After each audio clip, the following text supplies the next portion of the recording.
Assalamualaikum warahmatullahi wabarakatuh. Teman-teman dimanapun kalian berada, semoga kalian selalu dilindungi oleh Allah Subhanahu wa Ta'ala. Kita berdoa bareng-bareng, semoga COVID-19 ini cepat berakhir, cepat pulih, agar semua aktivitas kita tidak dapat terhalangi lagi. Di vlog kedua kali ini, saya ingin bercerita tentang perjalanan hidup saya yang selalu diikuti dengan makhluk-makhluk mungkin dari alam lain.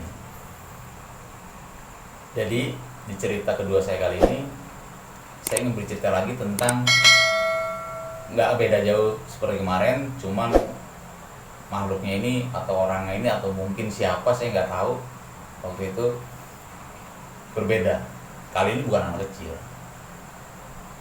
Jadi waktu itu ketika saya pulang sekolah, setelah kejadian saya punya teman dengan anak kecil yang nggak tahu mungkin dia hantu atau bukan orang, yang jelas saya menceritakan nyambung lagi seperti kemarin. Saya bermain sendiri lagi, main sepeda sendiri lagi, nggak punya teman lagi, seperti aktivitas biasa. Nah di suatu hari itu kan pohon rambutan saya itu kan posisinya kan yang seperti kemarin saya ceritakan ada di tengah-tengah tuh. Nah agak doyong begitu, kayak ada kayak model kayak seperti talang begini nih. Nah pas saya main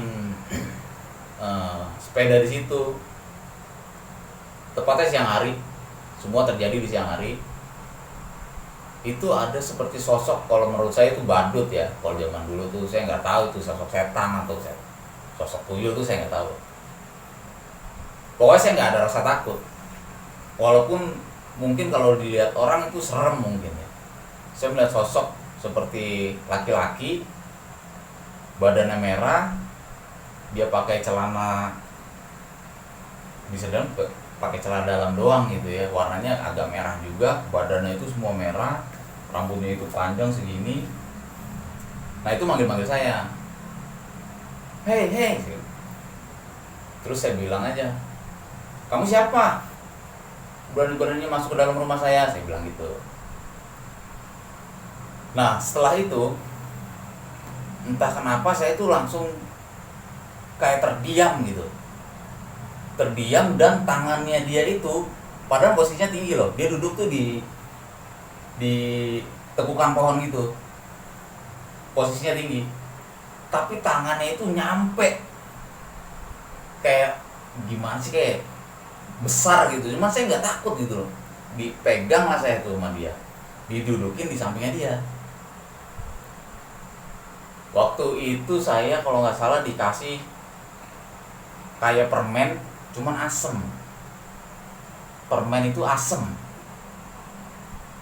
Ya saya berasa nyaman aja gitu, nggak ada rasa takut sama sekali ketika dia panggil saya. Terus saya diangkat sama dia pakai tangannya dia, duduk di sampingnya dia tuh, saya nggak ada rasa takut sama sekali. Dan yang saya heran, saya berdiri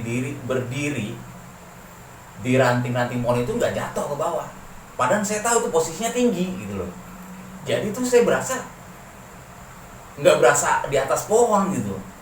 Saya berdiri di ranting, naik ke atas pohon itu nggak jatuh dan kepegang aja gitu loh. Itu yang bikin saya heran sebenarnya. Nah, nggak lama kemudian, bukan cuma sosok itu yang saya lihat. Ada sosok seperti bisa dikatakan ibu-ibu lah ya. Kalau mungkin zaman sekarang tuh ibu-ibu muda lah. Sosoknya nggak serem. Cuman pakaiannya itu putih, tanpa corak, rambutnya panjang, dan muka parasnya itu nggak cantik-cantik juga ya, biasa aja gitu kayak manusia. Nah diajak main juga saya sama dia, di pangku. Terus saya dikasih susu, seingat saya dikasih susu. Terus saya dikasih permen asem, sama mungkin ini makhluk jin merah bisa dikatakan ya, karena badannya merah semua gitu. Saya dikasih permen asem, terus dikasih susu. Tapi mereka tuh baik gitu loh, Nah entah kenapa ketika saya ngelihat si ibu-ibu ini bermain juga sama dia di atas pohon, posisi masih semua di atas pohon, nggak ada yang di bawah tanah, bermain sama dia. Itu saya ngelihat ke bawah itu kayak ada kerumunan orang gitu loh. Yang saya lihat nih, sepenglihatan saya, kayak ada kerumunan orang yang beraktivitas gitu. Seingat saya sih seperti itu, beraktivitas seperti kalau zaman sekarang tuh seperti ya kayak aktivitas manusia gitu yang saya lihat. Ya dari anak kecil, dari bapak-bapak, ibu-ibu. Mungkin yang saya ingat nih sampai sekarang tuh anak kecil berlarian, yang saya masih ingat banget. Itu rame di bawah tuh. Nah, saya nggak ambil pusing gitu. Karena waktu itu kan saya emang nggak punya teman gitu. Pulang sekolah ya emang langsung pulang sesuai dengan saran dari orang tua. Saya nggak berani ya namanya main tuh, pulang sekolah main, karena dulu tuh banyak isu tuh mobil gunting gitu loh. Jadi saya takut dengan isu-isu seperti itu. Tambah lagi orang tua saya, kamu pulang langsung pulang ya, sekarang lagi zamannya tuh mobil gunting. Mobil gunting itu dulu tuh isunya nyulik anak kecil terus dipotong palanya buat ditanam di salah satu jembatan tuh dulu, seperti itu ceritanya. Oke, balik lagi. Jadi ketika saya di atas itu, mereka tuh benar-benar sayang gitu sama saya. Ini main kesini. Saya diajak, pokoknya saya dituntun lah. Walaupun saya tuh penglihatan saya tuh di atas dahan gitu loh. Saya main-main ke atas pohon itu yang lebih tinggi lagi, karena tuh posisi pohon saya tuh yang melengkung gitu tuh nggak terlalu tinggi. Ada yang lebih tinggi lagi gitu naik ke atas. Nah, ketika di posisi itu saya tuh nggak berasa takut untuk jatuh ke bawah, enggak. Walaupun dia nggak megangin saya, gitu loh. Jadi ketika saya main di atas pohon, saya manggil Mbak Iem, pengasuh saya dulu. Mungkin sekarang orangnya udah kemana tahu gitu kan. Mbak Iem tuh dulu mantan pengasuh saya. Mbak. Nah, Mbak Iem ini nggak dengar sama sekali. Mbak Iem nih nggak dengar sama sekali. Saya manggil, mungkin dia nyariin saya kali. Padahal saya teriak loh, Mbak Iem, Mbak Iem, itu nggak dengar sama sekali. Saya udah teriak-teriak tuh nggak dengar sama sekali. Nah, terus saya dipegang nih sama si ibu-ibu ini, yang mungkin bisa dikatakan tuh kalau sekarang tuh semenjak saya tahu tuh itu bahwa itu kuntilanak, mungkin Mbak Kunti. Nah, setelah itu saya dipegang lagi tuh sama si ibu-ibu tadi. Dipegang, saya diem. Udah main di sini aja, kata dia tuh seperti itu. Sama sih yang mungkin bisa dibilang jin merah ini juga ngomong seperti itu. Udah main di sini saja sama om, sama tante. Karena dulu bahasanya tuh saya di rumah itu kalau ada adik dari bapak saya, dari ibu saya, itu dibahasainnya tuh om tante. Jadi saya nggak tahu kenapa dia ngebahasain saya seperti itu. Ya saya nurut aja gitu. Terus ketika itu saya diem tuh, dipanggil sama dia, udah di sini aja. Ya saya diem, duduk, main lagi. Mainnya tuh main kayak apa ya, dikasih mainan itu sama dia kayak, saya ingat saya nih ya, kayak batok kelapa, terus ada gagangnya, ada kayak tali, bandulan batu gitu loh. Main tuh begitu-gitu doang tuh, tak tok. Tapi entah kenapa tuh saya seneng banget gitu, dikasih mainan kayak gitu tuh saya seneng banget. Diajak-ajak naik ke atas pohon. Waktu itu pohon rambutan saya tuh kebetulan lagi buah ya. Pohon rambutan saya yang di tengah-tengah halaman tuh lagi emang buahnya tuh lagi banyak. Dipetikin rambutan, disuruh makan rambutan, terus dikasih susu. Pokoknya diservis banget, seakan-akan tuh saya tuh emang kayak anaknya dia gitu. Nah, terus saya ngelihat Mbak Iem lagi dari arah luar masuk ke gerbang rumah saya tuh. Ngelihat Mbak Iem lagi saya tuh. Pas Mbak Iem masuk, saya sih ngeliat tampangnya tuh kayak dia tuh kayak kebingungan gitu nyariin saya gitu.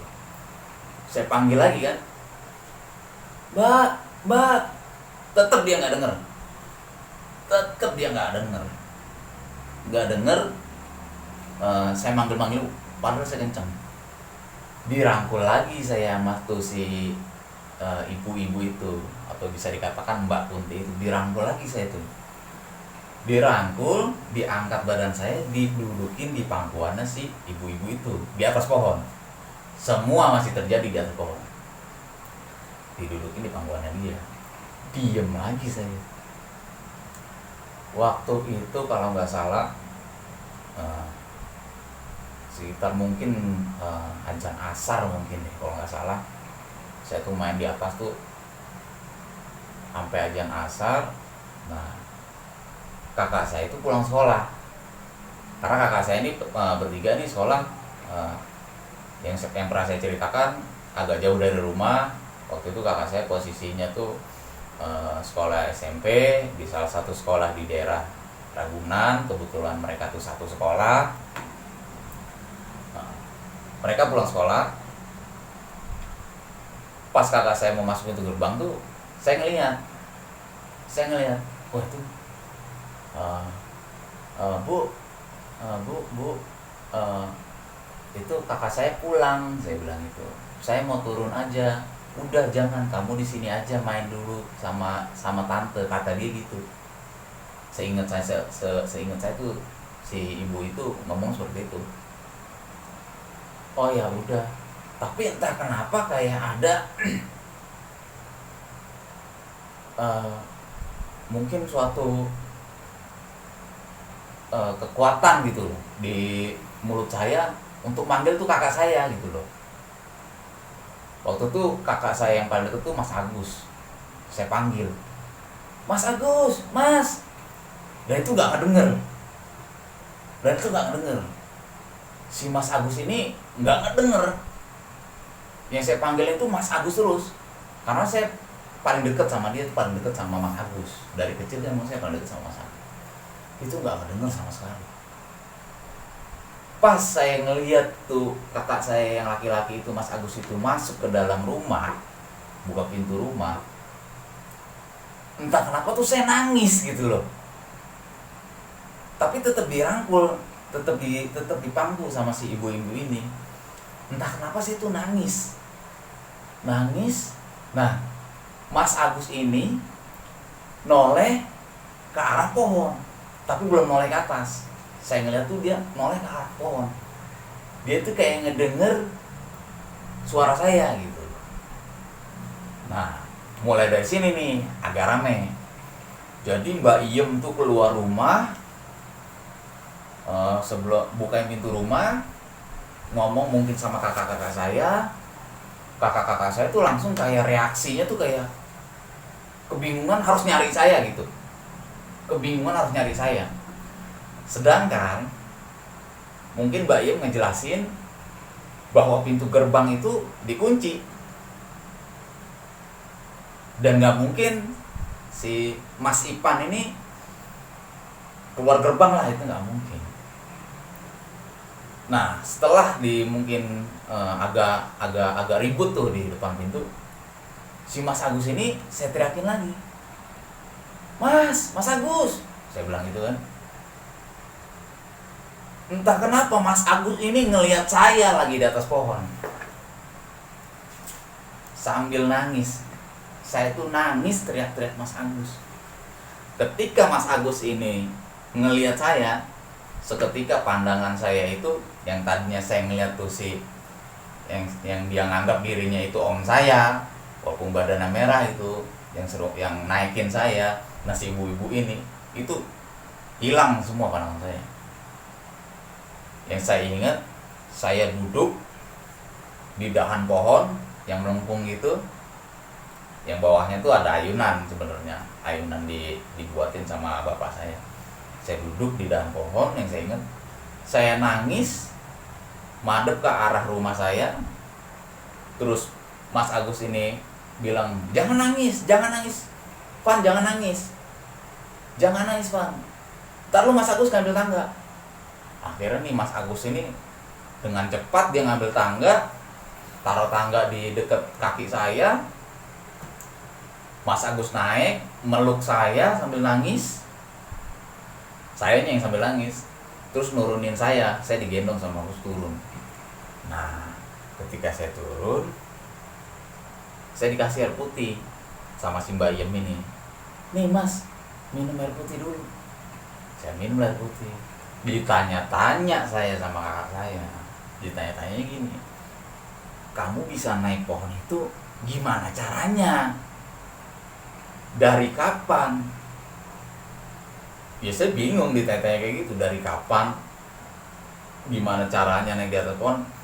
Akhirnya tuh saya cerita bahwa tadi tuh Mas, Mbak, ada yang naikin Ipan, badannya merah, dia bilang, kumisnya tuh panjang, rambutnya panjang, sama ibu-ibu. Ipan dikasih susu, dikasih permen itu permen asam yang sering kita beli di warung. Karena dulu tuh saya seneng banget makan permen dari mungkin teman-teman yang kelahiran tahun 90 tuh tahu permen asam Jawa tuh yang dalamnya oranye.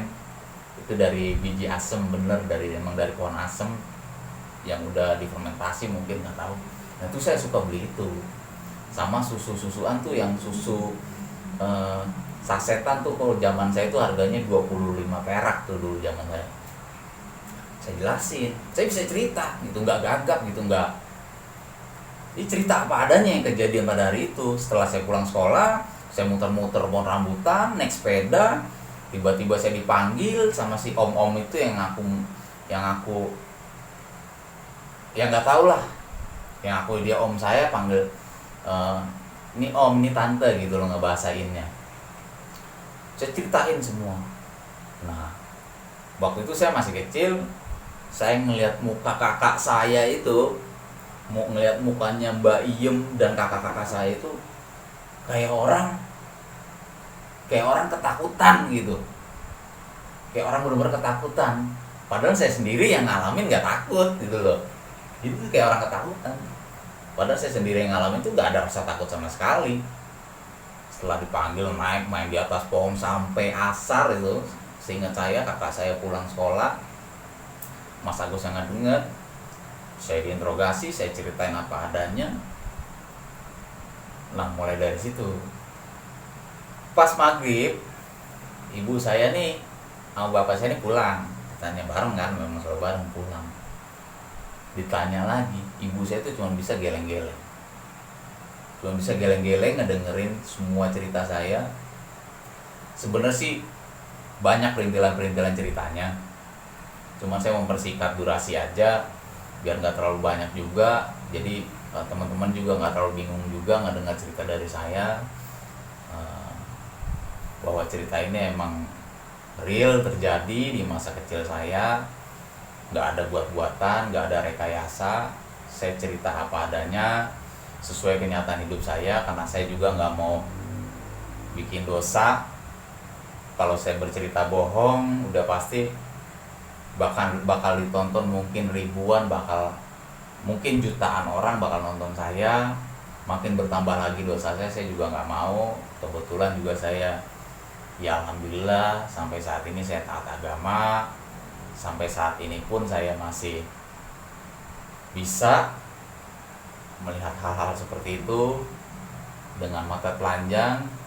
Dan bukan cuma itu yang saya dapatkan dari masa kecil. Seiring berjalannya waktu, saya itu mulai merasakan saya ini punya kelebihan. Saya punya kelebihan yang mungkin Allah turunkan untuk saya, dan gak semua manusia itu bisa dan memiliki. Mohon maaf, bukan saya sombong. Di sini saya ingin mengedukasi aja bahwa antara real dan kebohongan itu berbeda. Jadi kenapa saya bikin vlog seperti ini? Saya itu ingin memberi arahan sedikit untuk teman-teman. Bukan berarti saya sok pintar, karena saya ngelihat di TV, di channel-channel YouTube itu saya lihat 50% banyak orang-orang yang berbohong tentang kegaiban. Saya ingin mengedukasi teman-teman, saya ingin berbagi cerita, saya ingin berbagi pengalaman, saya ingin berbagi kemampuan juga, mungkin nanti next time-nya bahwa apa saja sih sebenarnya yang terjadi pada diri saya, kelebihan apa saja yang saya dapatkan selama hidup saya sampai saat ini, sampai saya nikah, sampai saya punya anak. Dan itu masih banyak banget yang saya pengen ceritain, yang saya pengen kasih tahu ke teman-teman. Mungkin next saya akan ngasih tahu ke teman-teman berikut hadisnya, mungkin bahwa melihat alam gaib itu nggak semudah nebalikin telapak tangan kita. Apalagi kalau belajar gitu ya, nggak dari kecil gitu. Entah kenapa saya juga diberikan kelebihan sama Allah. Mungkin di sini saya sedikit banyaknya untuk biar saya bisa membantu orang lain yang kesulitan, yang mungkin yang mengalami hal-hal yang di luar nalar, di luar logika. Ya mungkin Allah menurunkan pada saya mungkin dengan jalan seperti ini gitu loh. Pokoknya di sini saya mau bercerita pengalaman saya dulu dari kecil sampai saya dewasa, apa aja yang saya dapat, apa aja yang saya miliki. Mungkin next video saya akan bercerita lagi ketika zaman saya SMP mungkin ya. Kayak kalau zaman saya SD tuh udah terlalu banyak banget gitu loh. Mungkin zaman saya SMP ketika saya emang udah benar-benar mengerti bahwa itu memang makhluk halus, bahwa itu memang jin, sampai saya nanti bertemu dengan pembimbing saya. Oke teman-teman, sampai sini dulu. Ditunggu cerita saya selanjutnya di part ketiga. Cerita yang nyata tanpa buat-buatan. Apa yang saya ceritakan, apa yang saya alami, teman-teman dengarkan. Oke teman-teman, wassalamualaikum warahmatullahi wabarakatuh.